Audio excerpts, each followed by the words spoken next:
प्रार्थना है, भूलूं न मैं नाम कहीं तुम्हारा। निष्काम होकर दिन रात गाऊं, गोविंद दामोदर माधवेति। हे कृष्ण हे यादव है सखेति। देहांत काले तुम सामने हो, बंसी बजाते मन को लुभाते। गाती यही मैं तननाथ त्यागूं, गोविंद दामोदर माधवेति। हे कृष्ण हे यादव है सखेति। प्यारे जरा तो मन में विचारो, क्या साथ लाए क्या ले चलोगे। गाओ यही नाम सदा पुकारो, गोविंद दामोदर माधवेति। हे कृष्ण हे यादव है सखेति।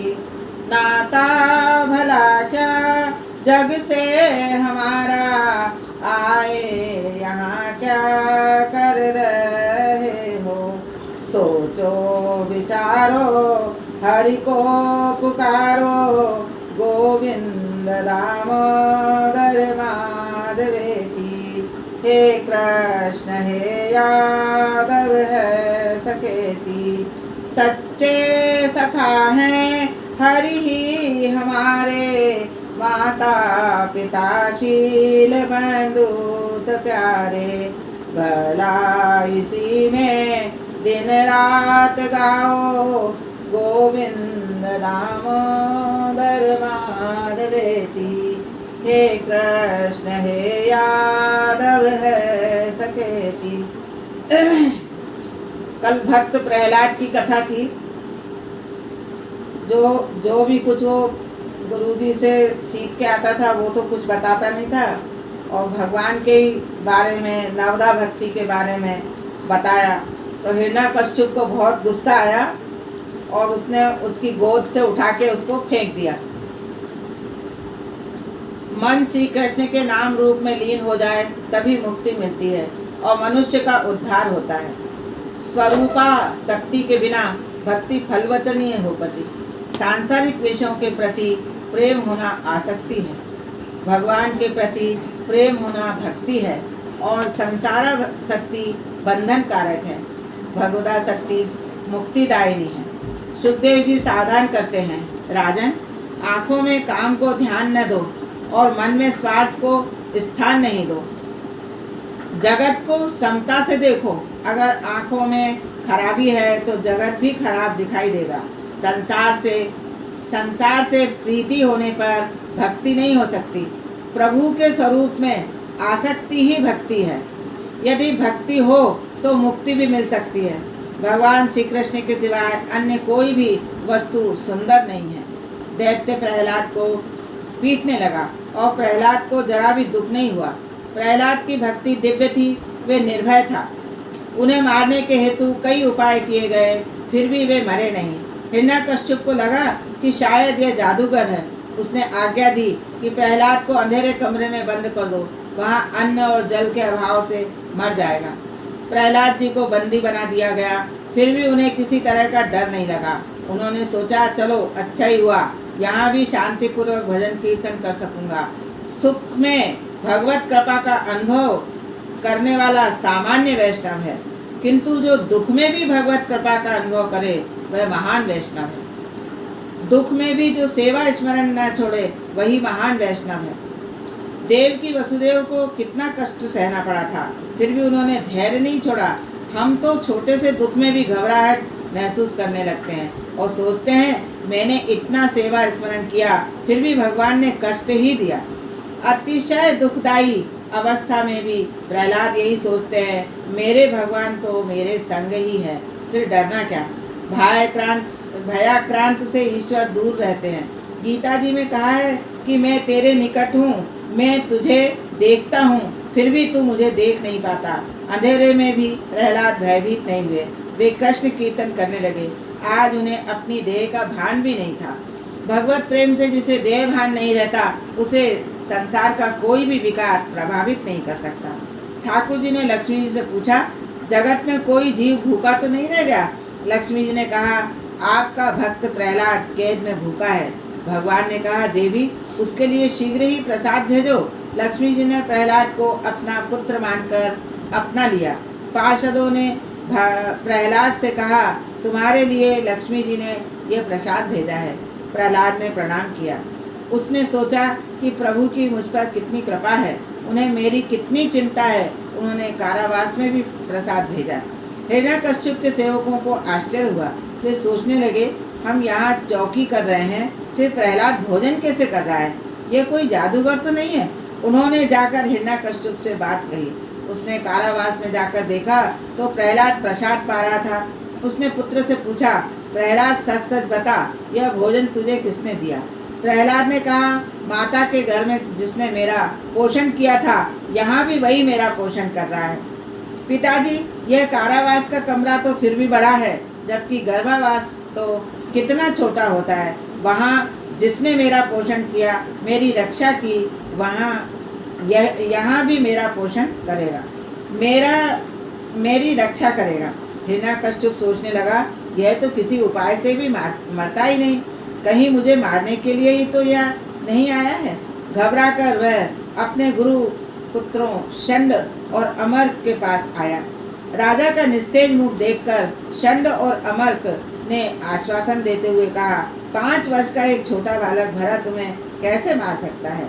हम उसे वरुण पास से बांध देंगे। और वरुण पास से प्रहलाद को बांधकर वे वापस घर आ गए। प्रहलाद की दृष्टि तो ऐसी मंगलमयी हो गई थी कि उन्हें सभी में श्याम सुंदर के ही दर्शन होते। एक बार गुरुजी कहीं बाहर गए हुए थे तो शिष्यों ने गेंद खेलने की सोची। प्रहलाद ने उनसे कहा कि मैं आज तुम्हें एक नया खेल खिलाऊंगा। उन्होंने बालकों को भागवत का धर्म का उपदेश दिया। कौमार आचरेत प्राज्ञो धर्मान भागवतानिह दुर्लभम मानुषम जन्म तदप्य ध्रुवमर्थदम। मित्रों, इस संसार में मानव जन्म अति दुर्लभ है। इसके सहारे तो परमात्मा की भी प्राप्ति हो सकती है। कोई यह जान नहीं पाता कि इसका अंत कब आने वाला है। अतः बुद्धिमान पुरुष को चाहिए कि वह यौवन और वृद्धावस्था विश्वास न करे और बाल्यावस्था से ही प्रभु प्राप्ति के लिए साधन करे। प्रहलाद का चरित्र भी यही सिखाता है। बाल्यावस्था से ही ईश्वर भजन में लीन हो जाना चाहिए। माता पिता को चाहिए संतान में वे धार्मिक संस्कारों का बीजारोपण करें। वृद्धावस्था में देह की सेवा तो हो सकती है, किंतु देव की सेवा नहीं। मानव शरीर की प्राप्ति भोग के लिए नहीं हुई, अपितु भगवत भजन के द्वारा प्रभु प्राप्ति के लिए ही हुई है। शरीर के नाशवान होने पर भी मनुष्य जन्म दुर्लभ है। यह जन्म इच्छित वस्तु दे सकता है। इस अनित्य और नाशवान शरीर से नित्य वस्तु भगवान की प्राप्ति हो सकती है। मानव शरीर बड़ा कीमती है। कई बार के जन्म मरण की पीड़ा सहता हुआ जीव इस शरीर में आया है। ईश्वर नित्य है और शरीर अनित्य है, किंतु इस अनित्य शरीर से ही नित्य ईश्वर की प्राप्ति हो सकती है। अतः मानव देव की बड़ी भारी महिमा है। कहते हैं कभी मनुष्य की आयु 100 वर्ष की होती थी। आज तो वैसी बात नहीं है। आज तो आधी आयु निद्रावस्था में, आयु का चौथा भाग बाल्यावस्था और कुमारावस्था में बीत जाता है। बाल्यावस्था अज्ञान में और कुमारावस्था खेल कूद में बीत जाती है। वृद्धावस्था के वर्ष भी निरर्थक ही होते हैं, क्योंकि शारीरिक अशक्ति के कारण वृद्धावस्था में कोई पुरुषार्थ नहीं हो पाता। यौवन के वर्ष काम भोग में गुजर जाते हैं। अब कितने कम वर्ष शेष रहे, और इन शेष वर्षों में आत्म कल्याण की साधना कब और कैसी होगी। अतः व्यक्ति को चाहिए कि वह हमेशा आत्म कल्याण की प्रवृत्ति करे। कहा गया है, यावत् स्वस्थामिदं कलेवरगृहं यावच्च दूरे जरा यावच्चेन्द्रिय शक्ति प्रतिहता यावत् क्षयो नायुषः आत्मश्रेयसी तावदेव विदुषा कार्यः प्रयत्नो महान प्रोब्धि से भावने भवने तु कूप खननम प्रत्युदम कीदृश। जब तक यह शरीर रूपी ग्रह स्वस्थ है, जब तक वृद्धावस्था का आक्रमण नहीं हो पाया है, जब तक इंद्रियों की शक्ति छीन नहीं हुई है, आयुष्य का क्षय भी नहीं हुआ, सयाने व्यक्ति को चाहिए कि तब तक वह आत्म कल्याण का प्रयत्न कर ले। घर में आग लग जाने पर कुआं खोदने से क्या लाभ होगा।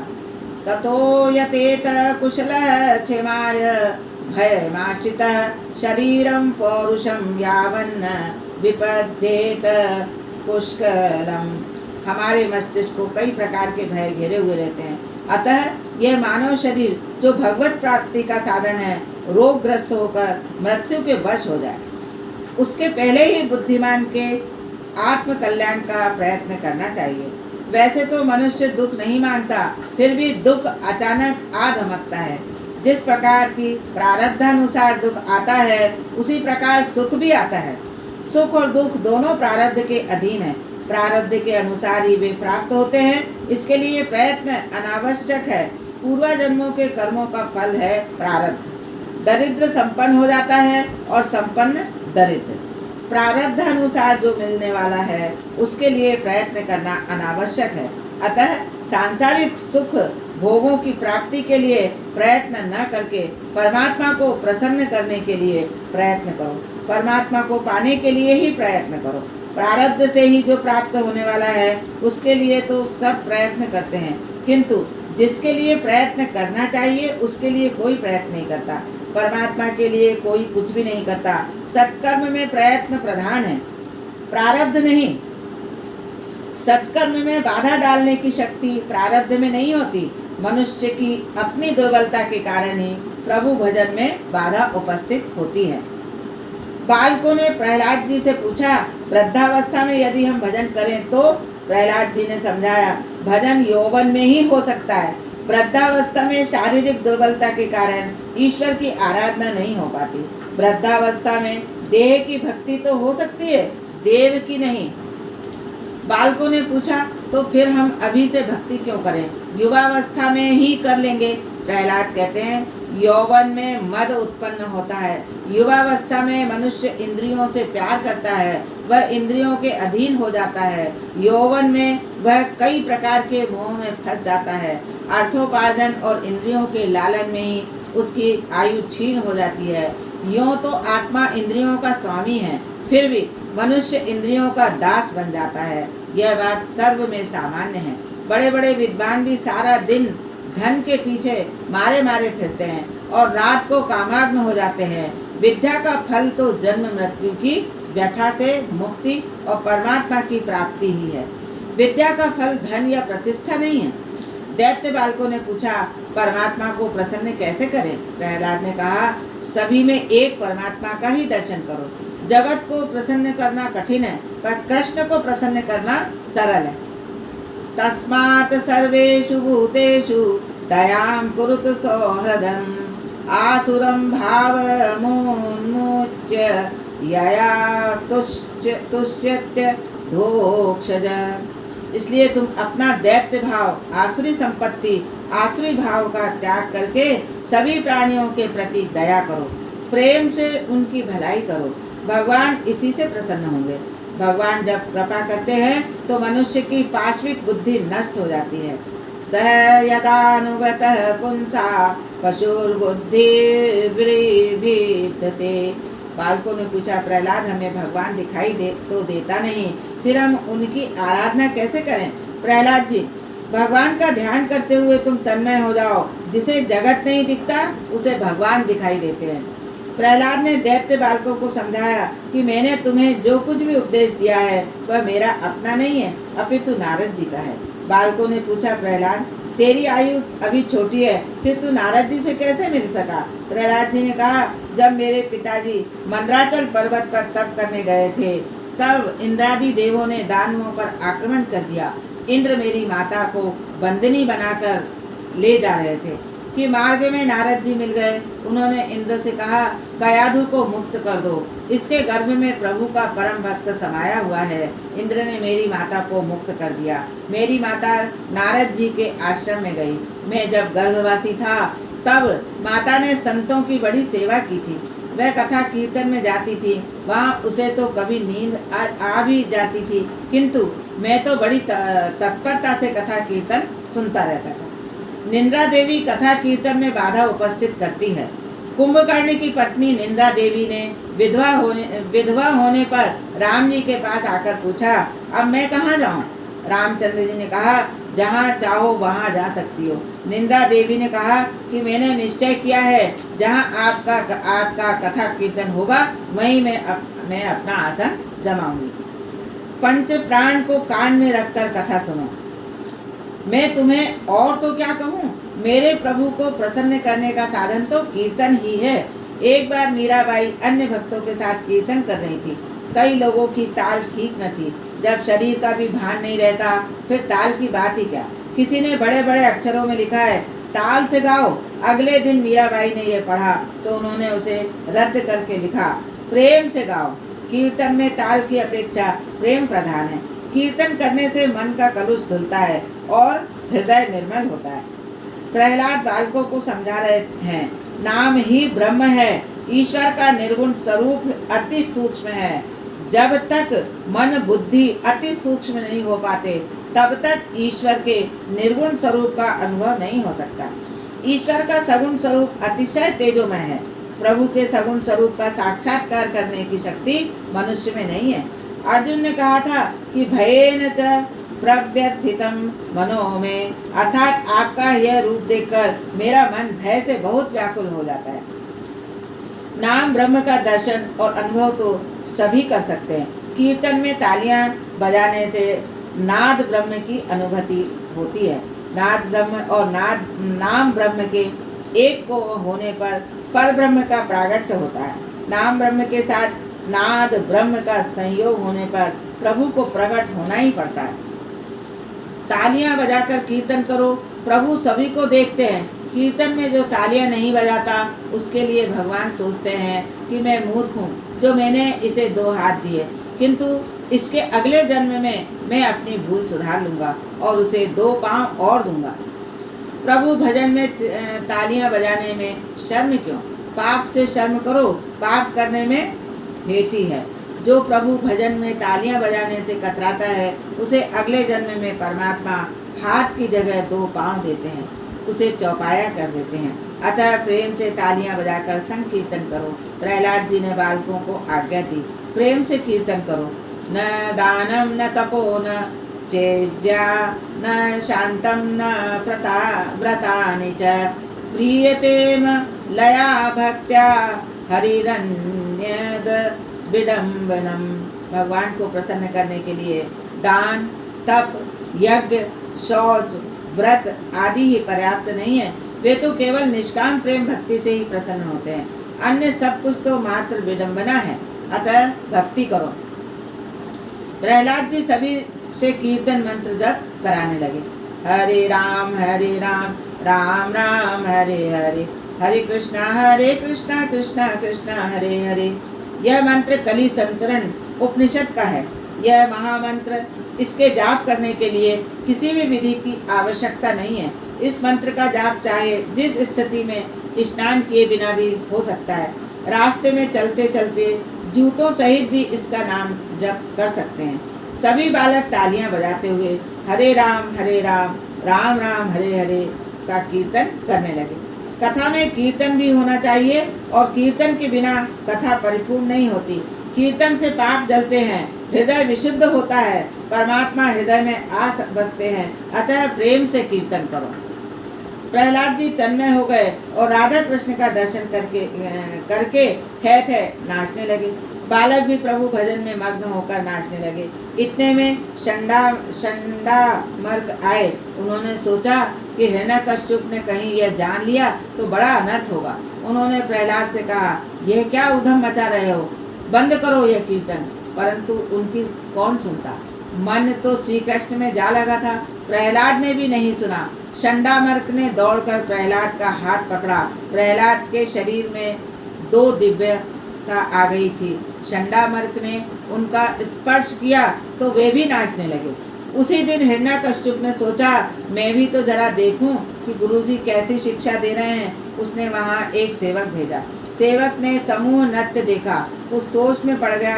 नाम संकीर्तन में लीन होकर गुरुजी और सभी बालक नाच रहे थे। सेवक ने सोचा कि यह बात अच्छी नहीं लगती। राजा यदि जान जाएंगे तो गुरुजी की हत्या करवा देंगे। सेवक ने गुरुजी का हाथ पकड़कर उन्हें आसन पर बैठाने का प्रयत्न किया, किंतु गुरुजी के स्पर्श से वह भी नाचने लगा। वह भूल ही गया कि वह यहाँ आया क्यों था। सत्संग की महिमा ही न्यारी है। सेवक को लौटने में देर हुई तो राजा ने दूसरा सेवक भेजा। उसने भी देखा कि वहाँ सबके सब संकीर्तन पागल होकर नाच रहे हैं। उस भजन मंडली में से किसी व्यक्ति के स्पर्श से वह भी नाचने लगा। इधर राजा सेवक भेजता गया और उधर वे सब नाचने लगे। राजा ने सोचा, क्या माजरा है। वह स्वयं आया। उसने देखा कि गुरुजी, बालक गण और सभी सेवक नाम संकीर्तन में लीन होकर नाच रहे हैं। इस दृश्य को देखकर राजा आग बबूला हो गया। उसने उन नाचने वालों में से एक का हाथ पकड़ नीचे बिठा दिया। राजा को स्पर्श से कुछ भी नहीं हुआ, क्योंकि वह तो बिजली के बिगड़े हुए बल्ब जैसा था। बिजली का बल्ब यदि चालू हालत में हो तभी बिजली का प्रभाव प्रभावी होता है, अन्यथा नहीं। भजन कीर्तन रुक गया। गुरुजी ने राजा को सारी बात बताई तो वह क्रोधित होकर प्रहलाद से कहने लगा, अब भी तू मेरे शत्रु विष्णु का कीर्तन करता है। जगत में मेरे सिवाय कोई ईश्वर नहीं है। दुष्ट, आज मैं तुझे मार डालूंगा। मेरा यह बालक स्वयं तो सुधरता नहीं, अन्य बालकों को बिगाड़ रहा है। ऐसा सोचकर राजा ने लपक कर प्रहलाद का हाथ पकड़ा। पुत्र की भक्ति का रंग राजा पर नहीं चढ़ पाया। वह बल्ब ही बेकार हो तो फिर विद्युत शक्ति क्या करेगी। राजा ने प्रहलाद को धरती पर पटका तो धरती माता ने उसे अपनी गोद में ले लिया। प्रहलाद जी ने पिता को प्रणाम किया। हिरण्यकश्यप ने कहा, तू मुझे प्रणाम तो करता है किंतु मेरा कहा नहीं मानता। बता, तेरा रक्षक विष्णु कहाँ है। प्रहलाद ने कहा, पिताजी, मेरे भगवान तो सर्वत्र और सभी में हैं। पिताजी, शायद आप यह मानते हैं कि आप वीर हैं। वीर तो वही है जिसने अपने आंतरिक शत्रुओं को पराजित किया। आप मानते हैं कि आपने जगत को जीता है, किंतु जग विजेता तो वही है जिसने अपने मन को जीत लिया है। काम, क्रोधादि 6 चोर आपके मन में बसे हुए हैं, जो आपके विवेक रूपी धन को लूट लेते हैं। क्रोध न करें, आपके मुख पर आज मृत्यु की छाया दिख रही है। अतः राग द्वेष का त्याग करके नारायण की आराधना करें, मेरे नारायण का भजन करें। हिरण्यकश्यप क्रोधित होकर चीखने लगा, मेरा पुत्र होकर मुझे ही उपदेश दे रहा है। कहाँ है तेरा रक्षक विष्णु। प्रहलाद, मेरे प्रभु तो सर्वव्यापक हैं। वे मुझ में हैं, आप में भी हैं। विष्णु सब व्यापक हैं, सर्वत्र हैं। हिरण्यकश्यप, तेरा भगवान यदि सर्व में है तो फिर इस स्तंभ में उसका दर्शन क्यों नहीं हो रहा है। वासौ यदि स सर्वत्र कस्मात् स्तंभे न दृश्यते। क्या तेरा भगवान इस स्तंभ में भी है। प्रहलाद, जी हाँ, मेरे प्रभु इसमें भी हैं, आपको वो दिखाई नहीं देते। हिरण्यकश्यप, मैं इस स्तंभ को तोड़कर विष्णु की हत्या करूंगा। राजा तलवार लेने लग गया। इधर प्रहलाद सोचने लगे, मैंने कह तो दिया कि भगवान इस स्तंभ में है, किंतु क्या इसमें उनका वास हो सकता है। उन्होंने स्तंभ से कान सटाया तो अंदर से गुरु गुरु की ध्वनि आई और प्रहलाद को विश्वास हो गया भगवान इस स्तंभ में भी हैं। उन्होंने स्तंभ का आलिंगन किया। भीतर नरसिंह स्वामी विराजमान थे। उन्होंने प्रहलाद को आश्वस्त किया कि वे इसमें हैं और प्रहलाद की रक्षा करेंगे। इधर हाथ में तलवार लेकर हिरण्यकश्यप दौड़ता हुआ आया और चीखने लगा, बता, तेरा विष्णु कहाँ है। प्रहलाद, इस स्तंभ में भी विराजमान है। क्रोधावेश में हिरण्यकश्यप ने उस स्तंभ पर तलवार का प्रहार किया। तुरंत श्री नरसिंह स्वामी गुरु गुरु हुंकार करते हुए स्तंभ में से प्रकट हुए। उन्होंने हाथ बढ़ाकर हिरण्यकश्यप को गोद में खींच लिया और कहा, अभी न तो रात है और न दिन, न धरती है और न आकाश, घर में भी नहीं बाहर भी नहीं, किंतु देहरी पर मैं तुझे मारूंगा। अस्त्र या शस्त्र से नहीं, नाखून से मारूंगा। और भगवान ने उस असुर को नाखूनों से चीर कर मार डाला। श्री नरसिंह भगवान की जय। मनुष्य के दुख का कारण उसका देहाभिमान है। शरीर घर है, शरीर घर में रहने वाली जीव देहरी है। उसे न तो अंदर कहा जा सकता है न बाहर। यदि अभिमान को मारना है तो जीव पर ठाकुर जी का नाम रखो। अपने भक्त प्रहलाद के वचनों को कृतार्थ करने और अपनी सर्वव्यापकता सिद्ध करने के हेतु वैशाख शुक्ल चतुर्दशी के दिन काष्ठ स्तंभ में से श्री नरसिंह के रूप में भगवान प्रकट हुए थे। पंजाब के मुल्तान शहर में हिरण्यकश्यप की राजधानी थी। नरसिंह स्वामी का यही प्रागट्य हुआ था। बलवान बनो नायमात्मा बलहीन लभ्य। शक्तिहीन पुरुष आत्मा को प्राप्त नहीं कर सकता। नरसिंह भगवान भी गुरु गुरु का उच्चारण करते थे। यह बताता है कि गुरु के बिना भगवान के दर्शन शक्य नहीं है। हर प्रकार की साधना की जाए, विवेक वैराग्य षड् संपत्ति आदि भी हो, किंतु जब तक किसी संत की गुरु की कृपा नहीं होती तब तक मन शुद्धि नहीं होता और भगवान की प्राप्ति भी नहीं होती। मनुष्य चाहे जितनी साधना करे, किंतु संत की कृपा होने पर ही मन हमेशा के लिए शुद्ध हो सकता है। मन तो बड़े साधुओं को भी सताता है। मन बड़ा चंचल है, इसलिए मन शुद्धि के बिना ईश्वर का साक्षात्कार नहीं हो सकता। मन विक्षेप आवरण आदि से मन कलुषित और मलिन होता है। जिस प्रकार मलिन या चंचल जल में प्रतिबिंब दिखाई नहीं देता, उसी प्रकार मलिन चंचल आवरण युक्त मन में परमात्मा का प्रतिबिंब दिखाई नहीं देता। अतः किसी संत का आश्रय लो, किसी गुरु की शरण में जाओ। गुरु कृपा के बिना हृदय शुद्ध नहीं हो सकता। साधना करने पर भी सद्गुरु की कृपा के बिना काम नहीं बनेगा। मात्र साधना से हृदय शुद्ध नहीं हो पाएगा।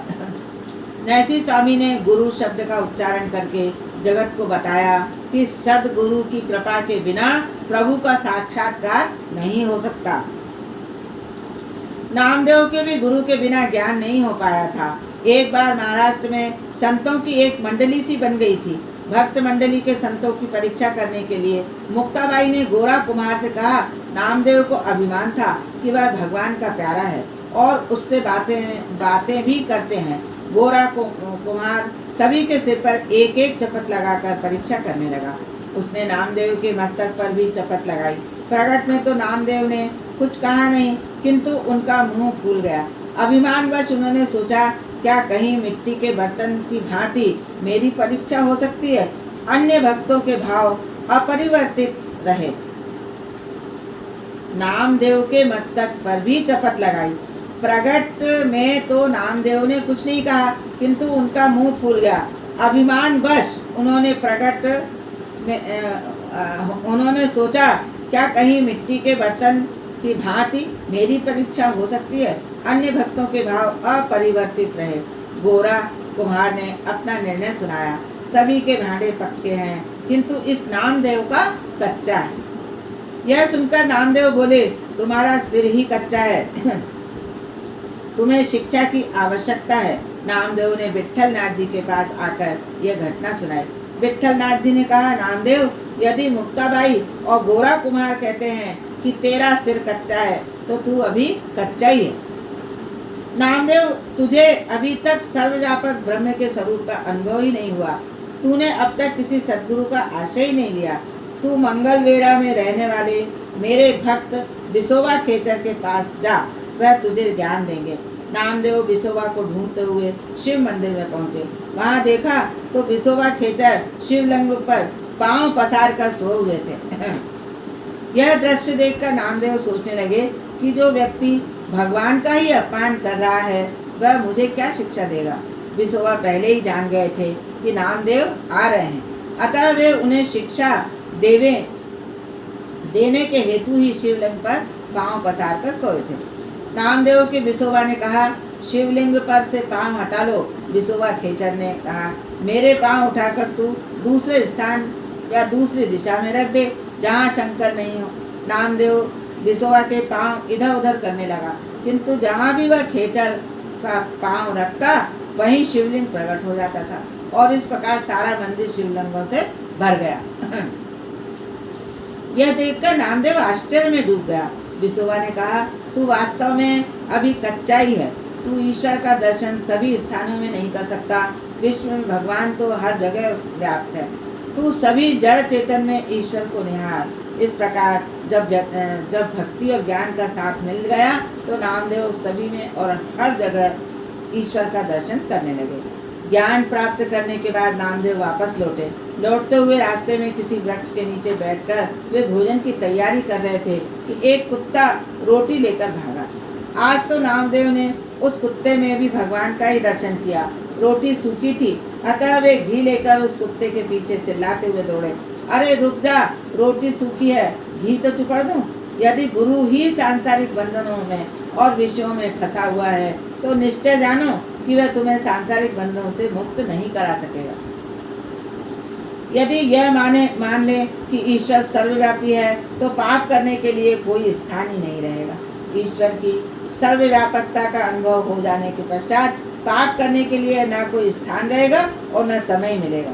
हिरण्यकश्यप का संहार तो हो गया किंतु नरसिंह स्वामी का क्रोध अभी तक कायम ही था। उनके क्रोधित स्वरूप को देखकर तीनों लोग भयभीत हो रहे थे। किसी में भी यह साहस नहीं था कि उनके पास जाएं। ब्रह्मा जी ने शांत होने के लिए प्रार्थना की किंतु उन्होंने अनसुनी कर दी। अंत में ब्रह्मा जी ने लक्ष्मी जी से कहा, माता जी आप ही इन्हें शांत कीजिए। देवों ने भी प्रार्थना की। लक्ष्मी जी ने सोचा ये मेरे स्वामी हैं, मैं पास जाऊंगी तो ये अवश्य शांत हो जाएंगे। ऐसा अभिमान लेकर वे उनके पास पहुंची। पर भगवान तो नम्र जीव की ही बात सुनते हैं, अभिमानी की नहीं। आज उन्होंने लक्ष्मी जी को भी पहचानने से इनकार कर दिया। अब ब्रह्मा जी ने प्रहलाद से ही कहा, बेटा तेरे पिता पर ये क्रोधित हुए हैं, अतः तू ही इन्हें मना। प्रभु आज तेरे लिए ही प्रकट हुए हैं, यदि तू इनके पास जाएगा तो वे शांत हो जाएंगे। प्रहलाद ने प्रभु के समक्ष जाकर उन्हें साष्टांग प्रणाम किया। प्रभु के हृदय में आनंद का सागर उमड़ आया। प्रहलाद को गोद में बैठाकर वात्सल्य प्रेम से वे उसका शरीर चाटने लगे। प्रहलाद की भांति भगवान की गोद में जो विराजमान होता है उसका काल कुछ भी नहीं बिगाड़ सकता। परमात्मा को प्रसन्न करने के लिए शुद्ध प्रेम आवश्यक है। ज्ञान आदि का महत्व कम ही है। शब्द ज्ञान आवश्यक नहीं है। अनेक बार शब्द ज्ञान प्रभु भजन में बाधक हो जाता है। दूसरों के दोषों को ढकने में ही ज्ञान की सार्थकता है। दूसरों के दोषों को ढकने में ही ज्ञान की सार्थकता है, त्रुटियां खोजने में नहीं। प्रेम भक्ति के बिना ज्ञान निरर्थक है। हिरण्यकश्यप जैसों के लिए भगवान भयंकर और क्रूर हैं, किंतु प्रहलाद जैसों के लिए तो वे फूल के समान कोमल हैं। विष्णु सहस्त्र नाम में भी भगवान को भय रूप और भयंकर के साथ भयशाली भी बताया गया है। भगवान दुष्टों के लिए भय रूप और भयकारक हैं, जबकि भक्तों के लिए वे भय का हरण करने वाले हैं। नरसिंह स्वामी ने प्रहलाद से कहा, तेरे पिता ने तुझे बहुत सताया था। मुझे प्रकट होने में जो विलंब हुआ इसके लिए मैं तुझसे क्षमा मांगता हूँ। भक्ति की दिव्यता देखिए कि आज प्रहलाद से भगवान क्षमा याचना कर रहे हैं। गो माता जिस प्रकार अपने बछड़े को चाटती है उसी भांति नरसिंह स्वामी प्रहलाद को चाटने लगे और उनका क्रोध शांत होने लगा। प्रहलाद सत्वगुण है, हिरण्यकश्यप तमोगुण है। यह सत्वगुण और तमोगुण का युद्ध है।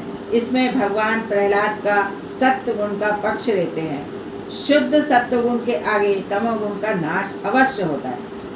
प्रहलाद के वचन की सार्थकता और अपनी सर्वव्यापकता की सिद्धि के हेतु नरसिंह स्वामी स्तंभ में से प्रकट हुए। सभी जानते हैं कि ईश्वर सर्वव्यापक है, किंतु इस बात का अनुभव बहुत कम व्यक्तियों को ही होता है। यदि ईश्वर की सर्वव्यापकता का अनुभव सभी करें तो घर वैकुंठ बन जाए, घर में कोई झगड़ा ही नहीं हो। उस घर से पाप का नाम भी मिट जाए। सर्वव्यापकता का अर्थ है सभी में बसे हुए, सभी में समाये हुए। दूध में माखन दिखता नहीं है, फिर भी उसके अणु परमाणु में वह समाया हुआ है। इसी प्रकार जगत के सभी स्थूल सूक्ष्म पदार्थों में ईश्वर बसे हुए हैं। उनका अभाव कहीं भी नहीं है। ईश्वर तो अणु से भी अणु और महान से भी महान है, सर्वव्यापी हैं। जो ईश्वर को सर्वत्र विराजमान समझता है उसके जीवन में दिव्यता आती है। सब में ईश्वर को निहारो। प्रथम मातृदेवो भव, फिर पितृदेवो भव और अंत में परस्पर देवो भव। ईश्वर का पारस्परिक दर्शन करो। एक दूसरे से मिलने पर लोग राम राम कहते हैं। इसका यही अर्थ है कि मुझ में और तुम में एक ही राम समाये हुए हैं। प्रत्येक जड़ और चेतन पदार्थ में ईश्वर का दर्शन करोगे तो पाप तुम्हारे पास नहीं भटक सकेगा। विवाह करके आने पर वधू की लक्ष्मी भाव से पूजा की जाती है। वर नारायण है और वधू लक्ष्मी। लोग ये सोचें कि हमारे घर साक्षात लक्ष्मी नारायण पधारे हैं तो घर वैकुंठ बन जाए। सब में ईश्वर का अनुभव करने में लाभ ही लाभ है। ऐसा अनुभव करने से मन विकार वासना से रहित हो जाएगा। ईश्वर कोई ऐसी वस्तु तो है नहीं जो एक स्थान में रह सके। वह तो सर्वव्यापी है और सर्वत्र है। ईश्वर का सर्वव्यापकता को जानने मात्र से विशेष लाभ नहीं होगा, उसका अनुभव भी करना होगा और उसे व्यवहार में भी लाना होगा। ईश्वर सब जगह है ऐसा सिर्फ समझने से काम नहीं चलता, उसका अनुभव भी करो और उसको व्यवहार में भी लाओ। भगवान को मात्र चंदन पुष्प आदि को अर्पण करना ही भक्ति नहीं है, सभी में भगवत भाव रखना सच्ची भक्ति है। मूर्ति में जो भगवान तुम्हें दिखते हैं वे ही सर्वत्र व्याप्त हैं। ईश्वर की व्यापकता का अनुभव करने वाला कभी पाप नहीं कर सकता। निश्चय की दृढ़ता से प्रत्येक व्यवहार भक्तिमय बनेगा। शुद्ध व्यवहार ही भक्ति है। जिसके व्यवहार में दंभ है, अभिमान है, उसका व्यवहार अशुद्ध है। जिनका व्यवहार शुद्ध नहीं है वे भक्ति का आनंद पा ही नहीं सकते। ईश्वर की सर्वव्यापकता के अनुभव के बिना व्यवहार शुद्धि नहीं हो सकती। हमेशा यही सोचो कि हमारा प्रत्येक व्यवहार और प्रवृत्ति ठाकुर जी देखते हैं। कोई भी व्यवहार ऐसा नहीं होना चाहिए जिसका कोई उद्देश्य न हो। व्यवसाय कारोबार कोई अपराध नहीं है। सेना भगत नाई का धंधा करते थे। एक दिन उसने सोचा कि मैं लोगों के सिर से तो मैल उतारता हूँ, किंतु अपनी बुद्धि की मलिनता तो मैंने अभी तक दूर ही नहीं करी। कई महापुरुषों ने अपने व्यवसाय में से ज्ञान पाया है। महाभारत में ऐसे कई दृष्टांत हैं जिनमें बताया गया है कि महाज्ञानी ब्राह्मण भी वैश्यादि के घर सत्संग के हेतु जाते थे। जब महाज्ञानी जाजली ऋषि को अपने ज्ञान का अभिमान हुआ तो उन्होंने आकाशवाणी सुनी कि तुम तुलाधर वैश्य से जाकर मिलो। ऋषि वहां गए। बातों ही बातों में उन्हें ज्ञात हुआ कि ये ज्ञानी है। ऋषि ने तुलाधार से पूछा, ऐसा ज्ञान उन्होंने कहाँ से पाया? तुलाधार ने कहा, वैसे तो मेरे गुरु ब्राह्मण हैं, फिर भी बहुत कुछ ज्ञान मुझे अपने व्यवसाय में से ही मिला है। मेरा व्यवसाय ही मेरा गुरु है।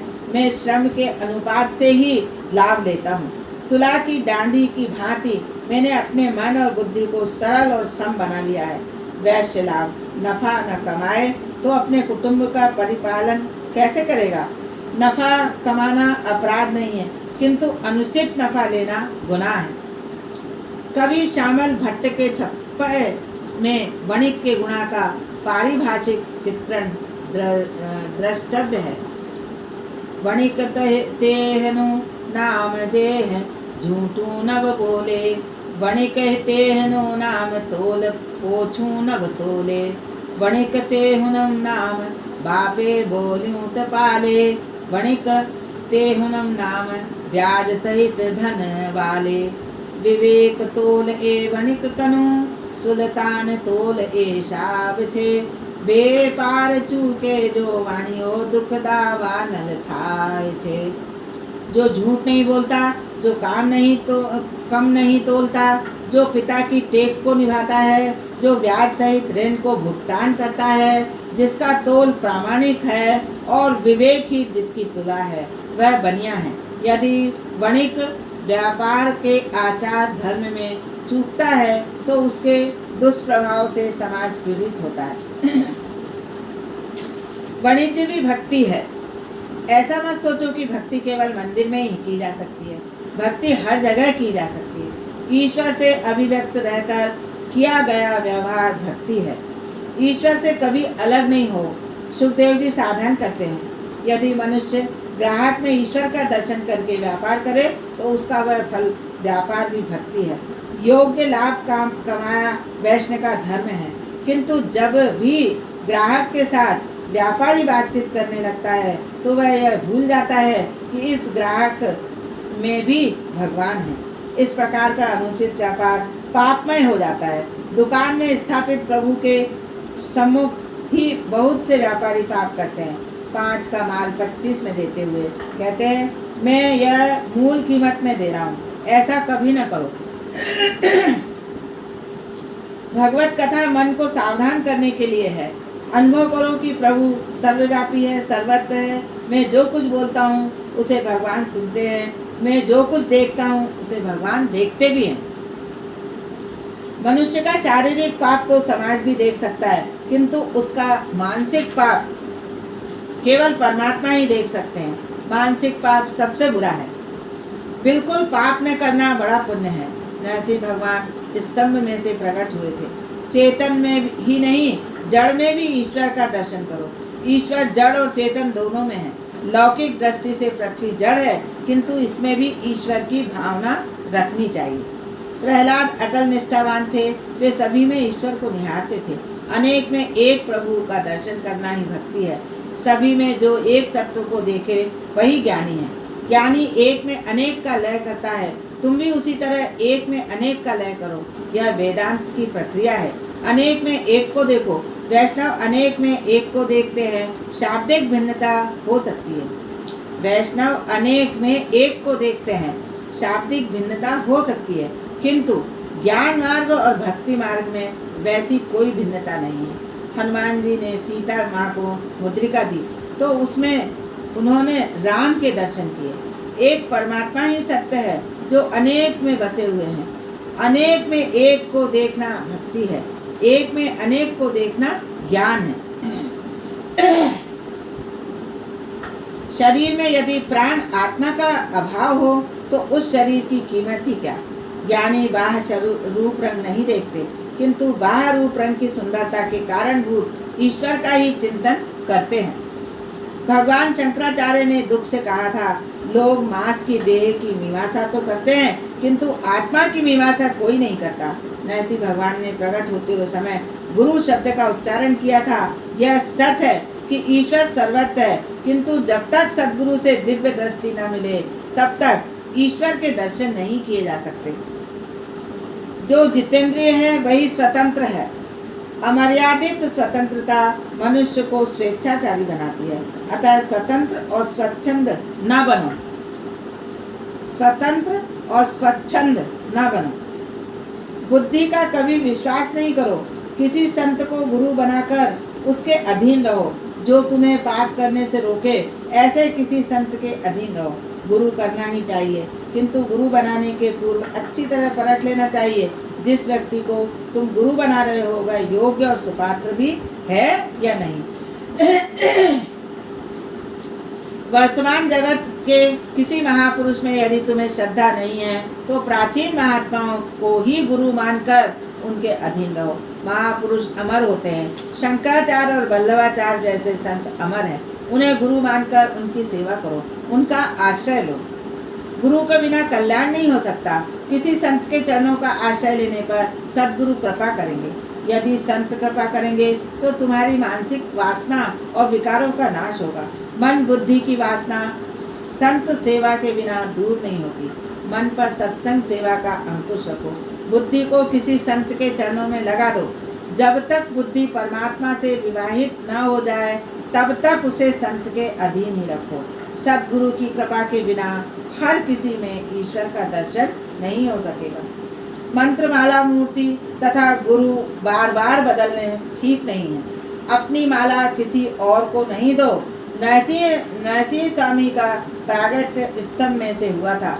सोचो कि वे स्तंभ में कैसे रह पाए। स्तंभ तो ठोस था, पोला नहीं। ठाकुर जी अंदर कैसे रहे होंगे। ठाकुर जी स्तंभ में सूक्ष्म रूप से समाये हुए थे, पर प्रहलाद जी की भक्ति से आकर्षित होकर उन्होंने स्थूल रूप धारण किया और प्रहलाद प्रहलाद का प्रेम इतना प्रगाढ़ था कि प्रभु को सूक्ष्म रूप छोड़कर स्थूल रूप धारण करना पड़ा। शिव जी उमा से कहते हैं, अगुण अरूप अलक अज जोई, भगत प्रेम बस सगुन सोई। जब सभी देव सोच रहे थे कि प्रभु कहाँ मिलेंगे, तो शंकर भगवान ने कहा था, हरि व्यापक सर्वत्र समाना, प्रेम से प्रकट होई मैं जाना। अतिशय प्रेम के बिना प्रभु अपने स्वरूप का दर्शन नहीं देते। प्रभु के साथ प्रेम करना होगा। सगुन नहीं अगुन नहीं कछु भेदा। प्रहलाद जी की प्रेम भक्ति से आकृष्ट होकर भगवान निराकार से साकार बने। बुद्धि जब तक सूक्ष्म नहीं हो पाती, उसमें ईश्वर का चिंतन नहीं हो सकता। परमात्मा प्रेम के कारण ही साकार रूप धारण करते हैं। परमात्मा निर्गुण भी है और सगुण भी। निर्गुण और सगुण तत्वतः एक ही है। निर्गुण ही सगुण बनता है। प्रभु स्थूल भी है और सूक्ष्म भी, कोमल भी है और कठोर भी। वेदांती मानते हैं कि धर्मों में भिन्नता माया के कारण आभासित होती है। वैष्णवाचार्य मानते हैं विरुद्ध धर्माश्रयी परमात्मा है। जो नरसिंह स्वामी हिरण्याकश्यप के प्रति कठोर हो गए थे, वे ही प्रहलाद के प्रति सदैव हो गए। वेदांती कहते हैं कि ईश्वर दृश्य नहीं अपितु दृष्टा है। ईश्वर में दृश्यत्व का आरोप माया के कारण होता है। जो व्यक्ति सर्वद्रष्टा में दृष्टि स्थिर करे, उसे प्रभु मिलते हैं। सर्वद्रष्टा में दृष्टि स्थिर करे, उसे प्रभु मिलते हैं। दो मार्ग बताए गए हैं। जो दृश्यमान है वह ईश्वर है, जो अदृश्य है वह ईश्वर है। ईश्वर दृष्टा है, जो सभी का दृष्टा और साक्षी है। उसे आसानी से कौन जान सकता है। पूर्ण ज्ञान के बिना ज्ञानानुभव नहीं हो पाता। अतः साधारण कोटि के मानवों के लिए भक्ति मार्ग सुसाध्य है और दृश्यमान है। वह सब ईश्वरमय है। वैष्णव मानते हैं कि सभी पदार्थों में ईश्वर है। ऐसा मानकर व्यवहार करने से भक्ति मार्ग में सफलता मिलेगी। ईश्वर के किसी भी स्वरूप के प्रति आसक्ति रखे बिना कभी भक्ति नहीं हो पाती। शंकर भगवान समाधि में बैठते थे। समाधि क्या है? अपने स्वरूप को स्वयं देखना समाधि है। कोई भी एक मार्ग निश्चित कर लो। प्रत्येक दृश्य वस्तु विनाशी है। ऐसा मानकर मोह का त्याग करके दृष्टा के साथ प्रेम करोगे तो वेदांतानुसार आत्म साक्षात्कार होगा। दृष्टा में दृष्टि स्थिर करो अथवा प्रत्येक पदार्थ में ईश्वर का अनुभव करो। प्रहलाद स्तुति करते हैं, हे प्रभु, बड़े बड़े सिद्ध महात्मा कई वर्ष तपस्या करके भी आपका साक्षात्कार नहीं कर पाते, किंतु राक्षस कुल में जन्म मिलने पर भी मुझे आज आपके दर्शन देने की कृपा की। भगवान को प्रसन्न करने के लिए न तो अधिक शिक्षा की आवश्यकता है और न अधिक अर्थोपार्जन की। यदि धन के सहारे परमेश्वर मिलते तो धनिक लोग लाख 2 लाख रुपए में प्रभु को खरीद लेते। अधिक शिक्षा या ज्ञान से भी भगवान नहीं मिलते। जो अधिक ज्ञानी है यदा कदा वह दूसरों से छल कपट करने में भी नहीं चूकते। परमात्मा को प्रसन्न करने के लिए संपत्ति, शिक्षा या उच्च कुल में जन्म आवश्यक नहीं है। मात्र ब्राह्मण ही ईश्वर को पा सकते हैं, ऐसा भी नहीं है। परमात्मा को प्रसन्न करने के लिए आवश्यक है हृदय का शुद्ध प्रेम। अधिक कामना और प्रभु सेवा में उसे व्यय करना तो ठीक है, किंतु एक आसन पर बैठकर परमात्मा का ध्यान करना उससे भी अच्छा है। संपत्ति से परमात्मा नहीं मिलते। इसके विपरीत कई बार तो धन भगवत सेवा में, प्रभु भजन में बाधा रूप हो जाती है। ज्ञान का आधिक्य तर्क वितर्क का जन्मदाता है। अतः ज्ञानी भगवान का सेवा स्मरण ठीक तरह से नहीं कर पाते। बहुज्ञानी आरंभ में कुतर्क करता है, जबकि आरंभ में श्रद्धा आवश्यक है। परमेश्वर का व्यवहार है प्रथम नमस्कार और बाद में चमत्कार। चमत्कार को नमस्कार मानवता है, चमत्कार के बाद वह नमस्कार अभिमान है। यह जगत भी एक चमत्कार ही तो है। पुष्प में सुगंध है तो बीज में वटवृक्ष, माता के स्तन में दूध कौन बनाता है? सारा जगत ईश्वर का चमत्कार ही तो है। सेवा मार्ग में भी प्रथम आवश्यकता श्रद्धा की है। परमार्थ में श्रद्धा आवश्यक है। ईश्वर को प्राप्त करने के लिए अति ज्ञान की आवश्यकता नहीं है। अंतकाल में ज्ञान विश्वासघात करता है। ज्ञान के साथ यदि भक्ति है तो बात ठीक है। बीमार तो शरीर होता है, आत्मा नहीं। ऐसी बातें जो वेदांती भी नहीं कर सकता। यदि वेदांती बीमार हो जाता है तो पथ्य और चिकित्सा की उसे भी आवश्यकता होती है। वेदांत के सिद्धांत निरर्थक नहीं है, किंतु भक्ति और प्रेम के बिना उनकी धारणा नहीं हो सकती। प्रेम की भक्ति की आवश्यकता ज्ञानी को भी पकड़ती है। ज्ञान का उपयोग ईश्वर की व्यापकता का अनुभव करने में है। ईश्वर सर्वत्र है ऐसा मानकर किया गया व्यवहार भक्ति बन जाता है। दास बोध में स्वामी रामदास ने कहा है कि जो व्यवहार कुशल नहीं है वह परमार्थ कुशल भी नहीं है। जिसका व्यवहार अतिशय शुद्ध है वह परमार्थ ठीक तरह से कर सकता है। जिसका व्यवहार शुद्ध नहीं है वह किस प्रकार भक्ति कर सकेगा। व्यवसाय या धंधा करना कोई पाप नहीं, किंतु व्यवसाय में धंधे में ईश्वर को भूल जाना पाप है। साधन भक्ति में सभी संत अपना काम काज भी करते थे। सेना नाई हजामत का धंधा करते थे तो गोरा कुमार मिट्टी के बर्तन बनाने का। गजेंद्र पशु ही तो था, उसने एक कोई तपस्या की थी और ना तो अष्टांग योग। उसने ना कोई तपस्या की थी और ना अष्टांग योग। उसकी एक पुकार सुनकर उसकी भक्ति के कारण भगवान उस पर प्रसन्न